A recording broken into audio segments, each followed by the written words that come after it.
Welcome back. I'm Sophie from Sustainable Kingston. Last time we talked about why it's important not to waste food and ways that we can reduce our food waste. Now we're going to talk about the importance of composting.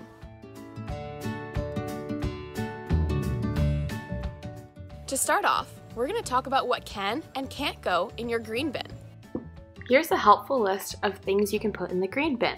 The list is quite long, but it includes many things such as food scraps, paper towels and tissues, paper plates, microwavable popcorn bags, and greasy pizza boxes. Sawdust and wood chips can also be placed in the green bin in paper bags. You can even place yard waste. Just make sure you place visible food waste along with it so it gets collected.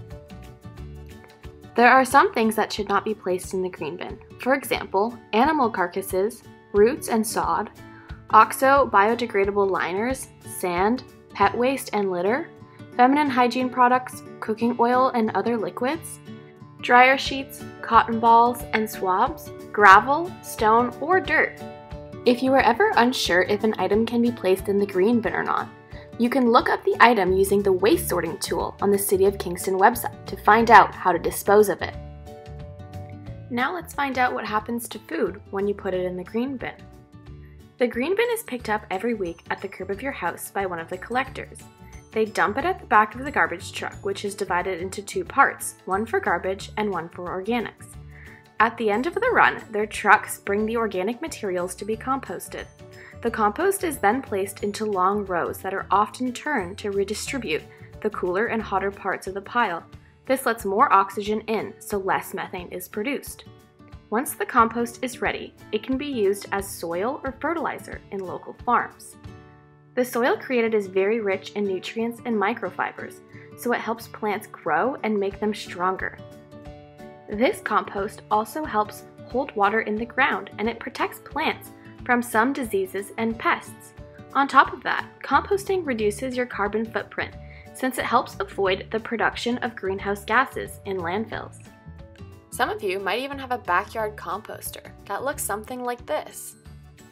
One of the reasons why backyard composting is so good is that it doesn't need to be transported to a composting facility.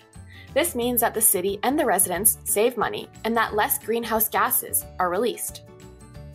Also, the rich compost that is produced by your backyard composter can be used to improve the health of your own garden at home. Here are 3 simple steps that you can follow to compost in your backyard. The first step is to add organics such as vegetable peels, fruit pits and cores, eggshells, shredded paper, leaves, or small quantities of hair or fur. Make sure you avoid meat, dairy products, and animal feces. The next step is to mix new materials with existing compost using a pitchfork, hoe, or stick. The last step is to cover the fresh materials with leaves, plant trimmings, or peat moss.